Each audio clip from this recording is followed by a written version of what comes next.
আমার ঘৃণা করে ওইসব নারীদের প্রতি, যে নারী জানা সত্ত্বেও যে একটা পুরুষের বউ আছে, ছেলে মেয়ে আছে, তারপরও তাকে স্বপ্ন দেখায়, তাকে নিয়ে স্বপ্ন দেখে। আরে তুই একটা সংসার ভাঙিয়ে কি সুখী হইতে পারবি? কোনো দিনও পারবি না।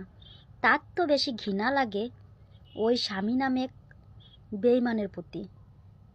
কারণ একটা মেয়ে তার বাপ মা ভাই বোন আত্মীয় স্বজন সবাইকে ছেড়ে স্বামীর হাত ধরে সারা জীবন তার সাথেই কাটানোর আশা করে, কিন্তু সেই স্বামী কি করে?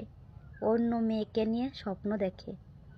তার বউ বাচ্চা কি করলো, খালো না মারা গেল, সেইটার দিকে তার খেয়াল নেই। নিজের বউকে ডাল ভাত মনে করে আর অন্যের বউকে বিরিয়ানি মনে করে। নিজের বউ ছেলে মেয়ে না খেয়ে মারা যাচ্ছে সেদিকে খেয়াল নেই। অন্যের বউ একটু পড়ে যে ব্যথা পাচ্ছে তার কলিজায় আঘাত লাগে।